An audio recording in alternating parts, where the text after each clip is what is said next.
All right, so in the Kahoots Blookett's GIM kits for this unit, you're gonna see some problems that have this little grid or a grid similar. So I just want you to know, each square is considered a Newton in any of these. So if you would see them, that's what they stand for.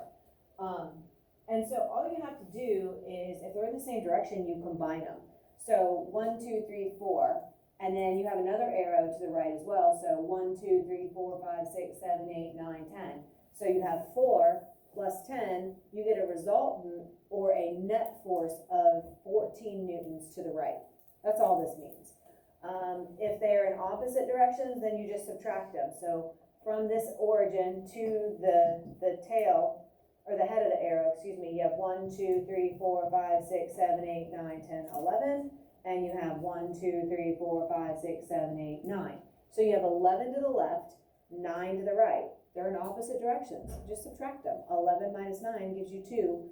The bigger force is to the left, so you have 2 newtons to the left, and that's all that means.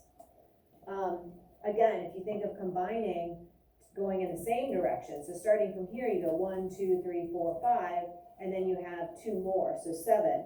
And then from here you go down 1, 2, 3, 4, 5, so 7 minus 5, 10, 2 newtons, and up is my greater direction, so 2 newtons up. And that's all that means. Here's another way to, these are some examples of our free body diagrams. Typically they'll be given a description and it will match what you see here. Here it's just trying to let you start picking out the pieces and figuring out what things actually mean. So we don't have the descriptions, and that's fine. We'll get to those.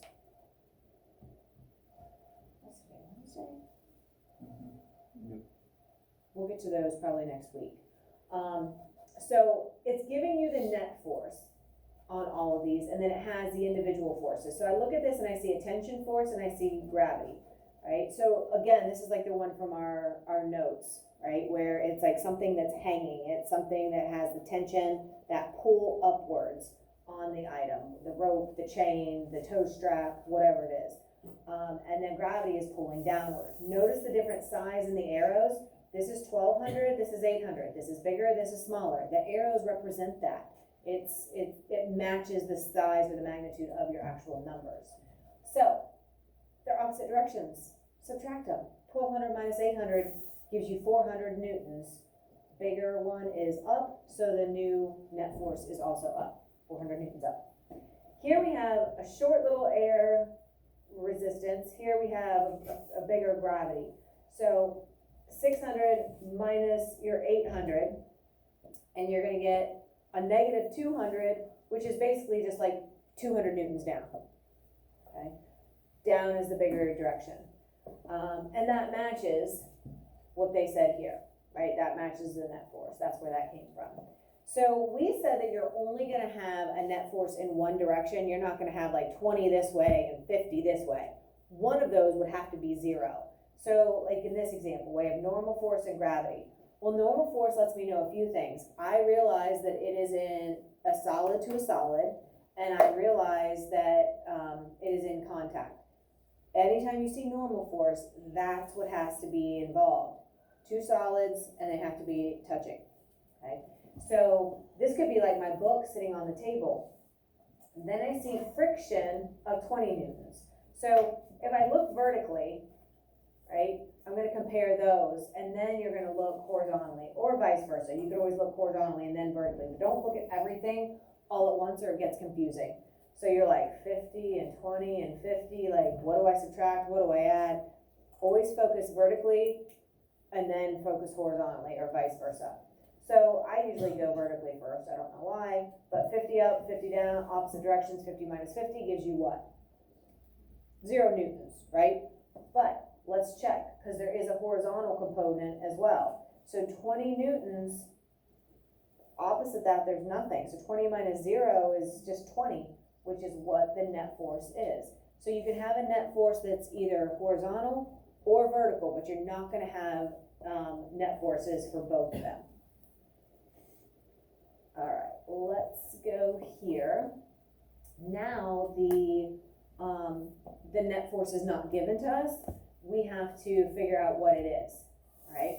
So again, you can look horizontally and then look vertically, but don't look at it all at once. So if I look vertically, I have normal force and gravity, 3 and 3, opposite directions. What's 3 minus 3? 0.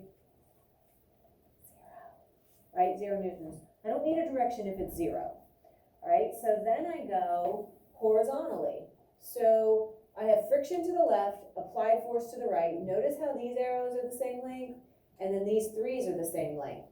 That is important, right? They're showing that those are balanced and equal. They're in opposite directions.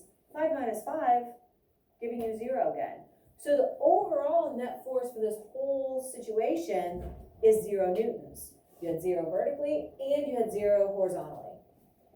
If you go over here, we still are dealing with a solid to a solid in contact, because I see normal force working against gravity, 3 and 3, opposite directions, 3 minus 3, big old 0 newtons again.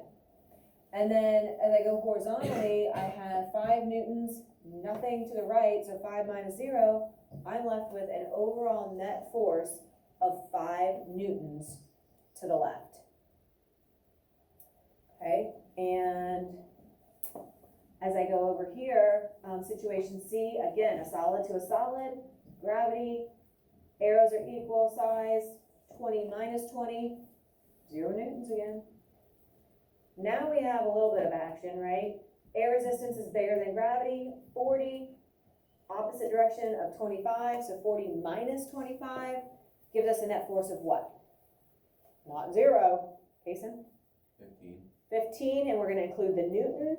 And which is our strongest direction, up or down, Kaylin? Good, so we'll have 15 newtons up. Now it gets even a little bit trickier, and there will be a few like this, where you're given the net force, and you have to fill in some of the missing forces, okay? Keep in mind, you're only going to have a change that's not 0, either vertically or horizontally, but not both at the same time. So if I look at this whole thing has a net force of 0. So this is going to have to total to 0, and this is going to have to total to 0. So you can do this by setting up kind of like a simple algebra problem, or you can look at it and just be like, okay, common sense tells me, you know, it's going to have to be this.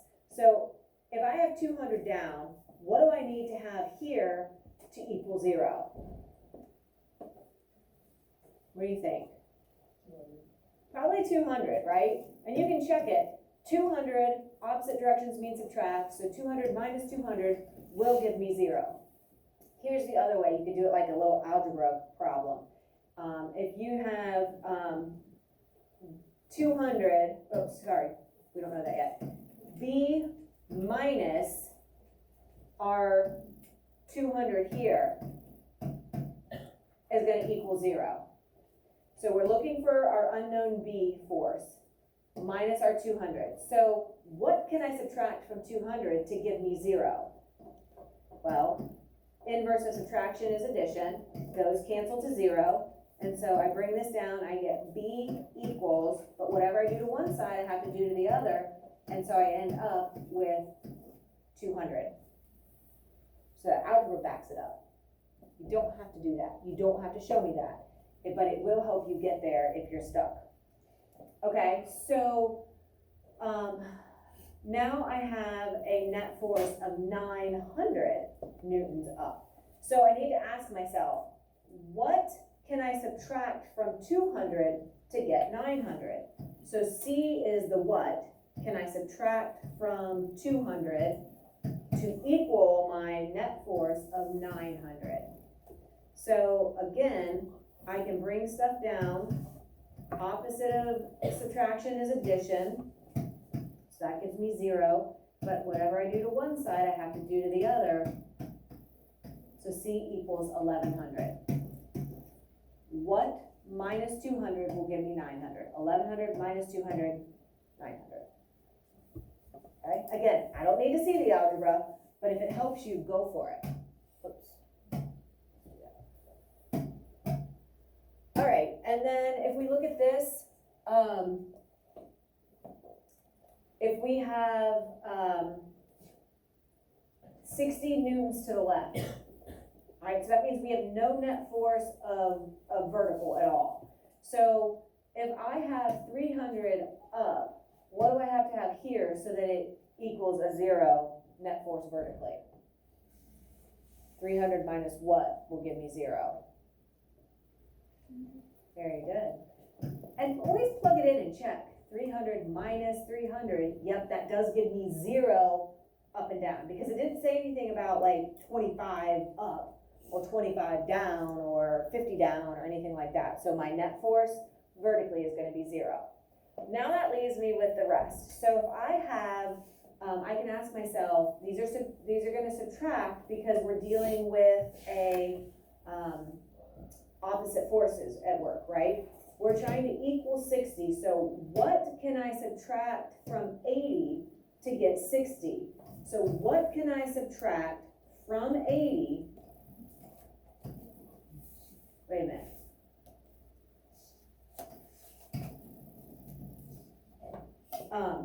You like that? You laughing at my erasers?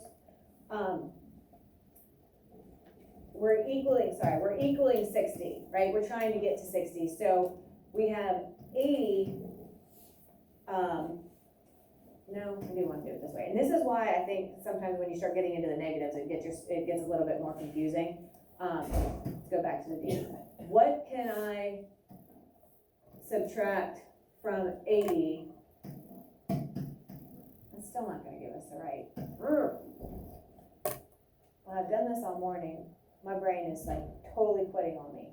Let's try this way. We'll do, what's it? 80 minus D. Yeah. 80 Yeah. minus what will give us 60?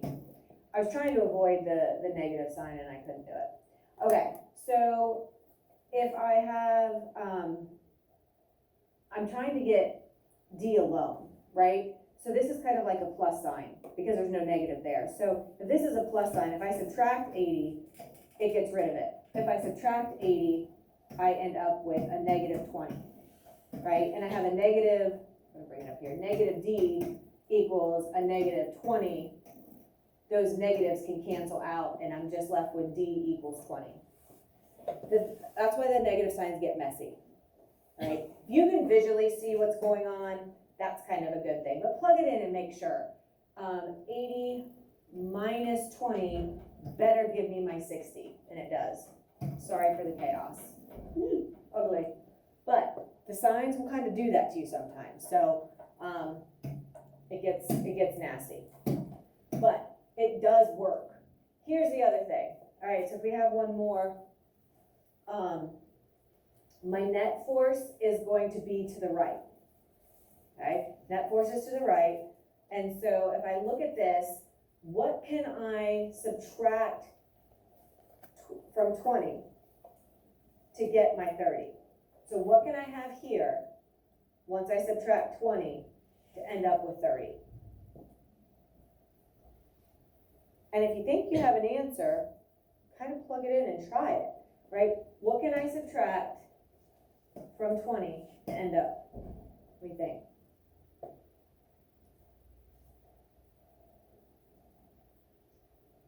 What do you think? 50. Want to try 50? So if I have 50, maybe. So if I take 50 minus 20, I do get 30. So worst case scenario, if you get stuck, try putting something in, right? And if you're off, then you can always try setting it up like the algebra. But again, sometimes when the negative signs kind of get funky, it gets messy, okay? And then I was like double guessing myself. Is it this from this or this from that? Trying to avoid the negative variable, it just gets a little bit messier sometimes, but it works. So whatever works for you to get an answer. And there'll only be a couple that are kind of like this. Now, F and H, there's no vertical net change, right? So those could be anything. It could be 5 and 5, it could be 10 and 10, it could be 1,000,000 and 1,000,000 newtons.